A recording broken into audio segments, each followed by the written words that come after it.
ಒಂದೇ ಒಂದು ಸಚಿವ ಸ್ಥಾನಕ್ಕೆ ಲಾಬಿ ಮುಂದುವರಿತಾ ಇದೆ. ಒಂದು ಸಚಿವ ಸ್ಥಾನಕ್ಕಾಗಿ 10ಕ್ಕೂ ಹೆಚ್ಚು ಶಾಸಕರ ಪೈಪೋಟಿ ಇದೆ.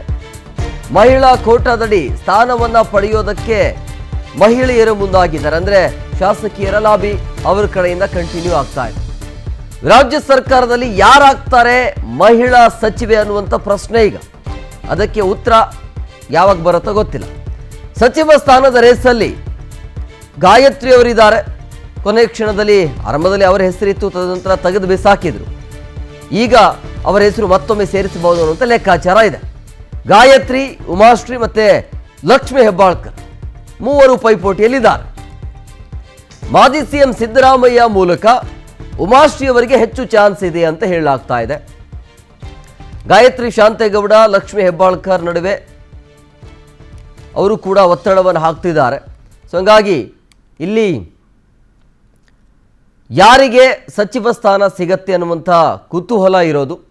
ಅದರ ಜೊತೆಗೆ ಪುತ್ರಿಗಾಗಿ ಸಚಿವ ಮುನಿಯಪ್ಪ ಸಚಿವ ಸ್ಥಾನವನ್ನು ಕೂಡ ತ್ಯಾಗ ಮಾಡೋದಕ್ಕೆ ರೆಡಿ ಆಗಿದ್ದಾರೆ ಅನ್ನುವಂಥ ಮಾಹಿತಿ ಕೂಡ ಇದೆ. ಸೊ ಹಂಗಾಗಿ ಇಲ್ಲಿ ಸಚಿವರಾಗಿರುವಂಥ ಮುನಿಯಪ್ಪ ಅವರ ಪುತ್ರಿಗೂ ಕೂಡ ಚಾನ್ಸ್ ಕೊಡಬಹುದು ಅನ್ನೋದು. ಎಂ ಕೃಷ್ಣಪ್ಪ ಮುನಿಸಲು ಸೊ ಮತ್ತೊಬ್ಬ ಸಚಿವರ ರಾಜೀನಾಮೆ ಕೊಡುವಂಥ ಸಾಧ್ಯತೆ ಇದೆ. ಸೊ ಹಂಗಾಗಿ ಇಲ್ಲಿ ಕೃಷ್ಣಪ್ಪ ಅವರು ಕೂಡ ಮುನಿಸಿಕೊಂಡಿದ್ದಾರೆ. ಸೊ ಇಲ್ಲಿ ಯಾರೊಬ್ಬರು ಕೂಡ ತ್ಯಾಗ ಮಾಡುವಂಥ ಸಾಧ್ಯತೆ ಇದೆ ಅಂತ ಹೇಳಲಾಗ್ತಾ ಇದೆ. ಸೊ ಈ ರೀತಿಯ ಗೊಂದಲ ಬೆಳವಣಿಗೆ ಆಗ್ತಾ ಇದೆ. ಒಟ್ಟಿನಲ್ಲಿ ಮಹಿಳೆಯ ಸ್ಥಾನ ಅಂತ ಬಂದಾಗ ಒಂದು ಸ್ಥಾನ ಖಾಲಿ ಇದೆ.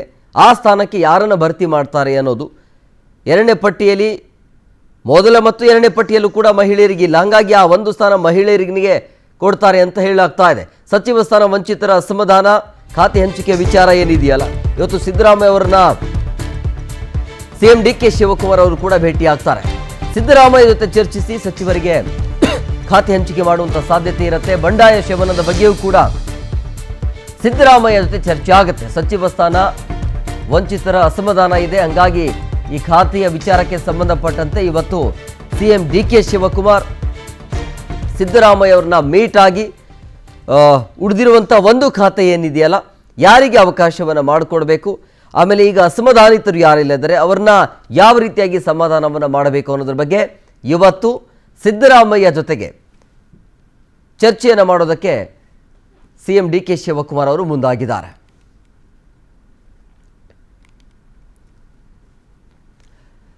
ಈ ಬಗ್ಗೆ ಮತ್ತಷ್ಟು ಮಾಹಿತಿ ನೀಡ್ತಾರೆ ನಮ್ಮ ಪ್ರತಿನಿಧಿ ತಿಮ್ಮೇಗೌಡ.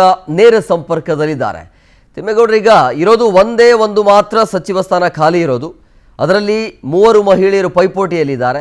ಮಹಿಳೆಯರಿಗೆ ಕೊಡ್ತಾರಾ ಅಥವಾ ಅಸಮಾಧಾನಿತರಲ್ಲಿ, ಅಂದರೆ ಈಗ ಶಾಸಕರು ಏನು ಅಸಮಾಧಾನ ಏನು ಹೊರಹಾಕ್ತಿದಾರಲ್ಲ ಅವರಲ್ಲಿ ಒಬ್ಬರಿಗೆ ಚಾನ್ಸ್ ಸಿಗತ್ತ ಅನ್ನುವಂಥ ಕುತೂಹಲ ಇದೆ. ಒಂದು ಸ್ಥಾನ ಖಾಲಿ ಇದೆಯಲ್ಲ, ಯಾರಿಗೆ ಅವಕಾಶ ಕೊಡಬಹುದು ಅನ್ನೋದು.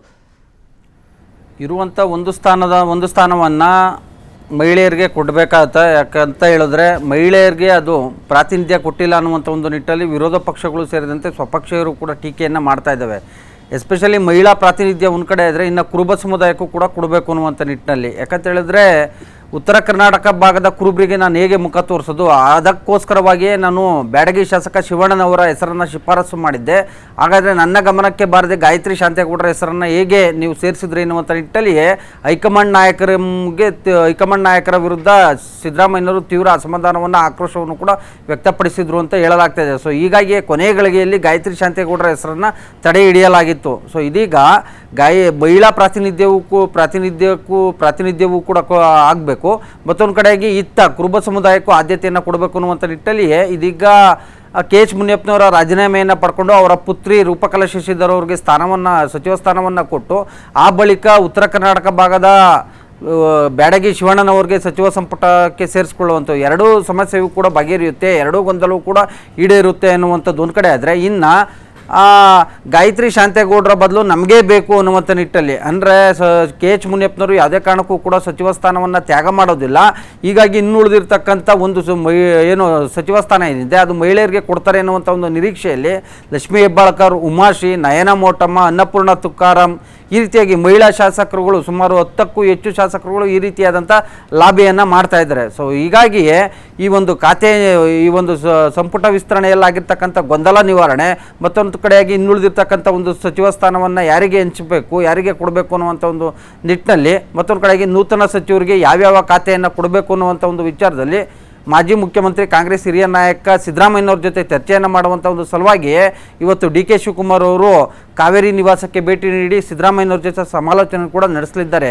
ಯಾಕಂತ ಹೇಳಿದ್ರೆ ಸಿದ್ದರಾಮಯ್ಯನವರು ತೀವ್ರ ಅಸಮಾಧಾನವನ್ನು ಕೂಡ ವ್ಯಕ್ತಪಡಿಸಿರ್ತಕ್ಕಂಥದ್ದು. ಯಾವ ಹಂತಕ್ಕೆ ಅಂದರೆ ಅದು ನೂತನ ಸಚಿವರ ಪ್ರಮಾಣ ವಚನ ಕಾರ್ಯಕ್ರಮದಿಂದಲೇ ದೂರ ಉಳಿದಿದ್ರು.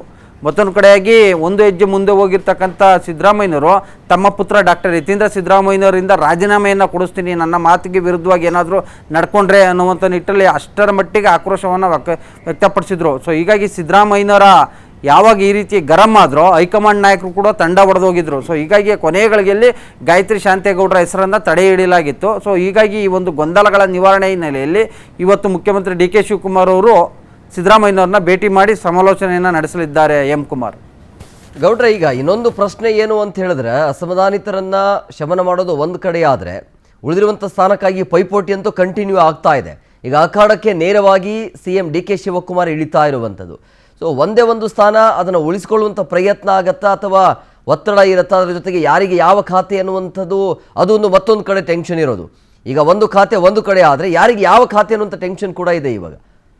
ಖಂಡಿತವಾಗಿಯೂ ಯಾರಿಗೆ ಯಾವ ಖಾತೆ ಅನ್ನೋದು ವಿಚಾರವಾಗಿ ಖಾತೆ ಹಂಚಿಕೆಯಲ್ಲೂ ಕೂಡ ಒಂದು ರೀತಿ ಗೊಂದಲ ಉಂಟಾಗುತ್ತೆ. ಯಾಕಂತ ಹೇಳಿದ್ರೆ ಈಗಾಗಲೇ ಜಿಲ್ಲಾ ಉಸ್ತುವಾರಿಯನ್ನು ಏನು ಕೊಟ್ಟಿದ್ದಾರೆ, ಜಿಲ್ಲಾ ಉಸ್ತುವಾರಿ ವಿಚಾರದಲ್ಲಿಯೇ ಕೂಡ ಕೆಲವೊಬ್ಬರು ಅಸಮಾಧಾನವನ್ನು ಕೂಡ ವ್ಯಕ್ತಪಡಿಸಿರ್ತಕ್ಕಂಥದ್ದು. ಸೊ ಇನ್ನು ಖಾತೆ ಹಂಚಿಕೆ ಆದರೆ ಎಲ್ಲೋ ಒಂದು ಕಡೆಗೆ ದೊಡ್ಡ ಮಟ್ಟದಲ್ಲಿ ಭಿನ್ನಮತ ಸ್ಫೋಟಗೊಳ್ಳುತ್ತೆ ಅನ್ನುವಂಥದ್ದು ಈಗ ರಾಜಕೀಯ ವಿಶ್ಲೇಷಕರ ಒಂದು ಅಭಿಪ್ರಾಯ. ಯಾಕಂತ ಹೇಳಿದ್ರೆ ಸಮಾಜ ಕಲ್ಯಾಣ ಇಲಾಖೆ ಖಾತೆಯನ್ನು ಮಳವಳ್ಳಿಯ ಪಿ ನರೇಂದ್ರ ಸ್ವಾಮಿ ಅವರಿಗೆ ಕೊಡೋದಕ್ಕೆ ಡಿ.ಕೆ. ಶಿವಕುಮಾರ್ ಚಿಂತನೆಯನ್ನು ನಡೆಸಿದ್ದಾರೆ ಅನ್ನುವಂಥ ಒಂದು ಚರ್ಚೆ ಮತ್ತು ಮಾಹಿತಿ ಯಾವಾಗ ಹೊರಬಿತ್ತೋ, ಇತ್ತ ಎಡಗೈ ಸಮುದಾಯದ ಶಾಸಕರುಗಳು ಮತ್ತು ಸಚಿವರು ನೇರವಾಗಿ ಡಿ.ಕೆ. ಶಿವಕುಮಾರ್ ಅವ್ರನ್ನ ಭೇಟಿ ಮಾಡಿ ಯಾವುದೇ ಕಾರಣಕ್ಕೂ ಕೂಡ ಬಲಗೈ ಸಮುದಾಯಕ್ಕೆ ಕೊಡಕೂಡದು, ನಮಗೆ ಕೊಡಬೇಕು ಅನ್ನುವಂಥ ನಿಟ್ಟಲ್ಲಿ ಹಠಕ್ಕೆ ಬಿದ್ದಿದ್ದಾರೆ ಅಂತ ಹೇಳಲಾಗ್ತದೆ. ಸೊ ಹೀಗಾಗಿ ಇದು ಒಂದು ಎಕ್ಸಾಂಪಲ್ಲು. ಮತ್ತೊಂದು ಕಡೆಯಾಗಿ ಇನ್ನು ಏನು ಹಿರಿಯ ಸಚಿವರು ಏನಿದ್ದಾರೆ, ಹಿರಿಯ ಸಚಿವರಿಂದ ಏನಾದರೂ ಖಾತೆಯನ್ನು ಕಸಿಕೊಂಡಿದ್ದೇ ಆಗಿದ್ದಲ್ಲಿ ಸಹಜವಾಗಿ ಒಂದಷ್ಟು ಅಸಮಾಧಾನ ಭುಗಿಲೇಳುತ್ತೆ. ಯಾಕಂತ ಹೇಳಿದ್ರೆ ಜಲಸಂಪನ್ಮೂಲ ಖಾತೆಯನ್ನು ಕೂಡ ಬದಲಾವಣೆ ಮಾಡಲಾಗುತ್ತೆ ಅಂತ ಹೇಳ್ತಾ ಇದ್ದಾರೆ. ಮತ್ತೊಂದು ಕಡೆಗೆ ಕೃಷ್ಣ ಬೈರೇಗೌಡರಿಗೆ ಬೆಂಗಳೂರು ಖಾತೆಯನ್ನು ಕೂಡ ಬದಲಾವಣೆ ಮಾಡ್ತಾರೆ ಅಂತ ಹೇಳ್ತಾ ಇದ್ದಾರೆ. ಹೀಗಾಗಿ ಒಂದಷ್ಟು ಖಾತೆಗಳನ್ನು ಏನಾದರೂ ಹಿರಿಯ ಸಚಿವರಿಂದ ಪಡೆದುಕೊಂಡು ಬೇರೆಯವ್ರಿಗೆ ಕೊಟ್ಟಿದ್ದೇ ಆಗಿದ್ದಲ್ಲಿ ಸಹಜವಾಗಿ ಹಿರಿಯರು ಕೂಡ ಈ ಸಂದರ್ಭದಲ್ಲಿ ರೆಬಲ್ ಆಗುವಂಥ ಒಂದು ಸಾಧ್ಯತೆಗಳಿದ್ದಾವೆ. ಮತ್ತೊಂದು ಕಡೆಗೆ ಕೆ.ಎಚ್. ಮುನಿಯಪ್ಪನವರು ನನಗೆ ಸಮಾಜ ಕಲ್ಯಾಣ ಇಲಾಖೆ ಬೇಕೇ ಬೇಕು ಅನ್ನುವಂಥ ನಿಟ್ಟಲ್ಲಿ ಹಠಕ್ಕೆ ಬಿದ್ದಿದ್ದಾರೆ. ಸೊ ಹೀಗಾಗಿ ಖಾತೆ ಹಂಚಿಕೆ ಕಗ್ಗಂಟು ಕೂಡ ಒಂದು ರೀತಿ ಡಿ.ಕೆ. ಶಿವಕುಮಾರ್ ಅವ್ರಿಗೆ ನುಂಗಲಾರದ ಬಿಸಿತುಪ್ಪವಾಗಿ ಪರಿಣಮಿಸುತ್ತೆ ಅನ್ನುವಂಥದ್ದು ಈ ಮೂಲಕ ಸ್ಪಷ್ಟವಾಗಿ ಗೊತ್ತಾಗುತ್ತೆ. M Kumar. Yes, okay, thank you ಗೌಡ್ರೆ ನಿಮ್ಮೆಲ್ಲ ಡೀಟೇಲ್ಸ್ಗಾಗಿ.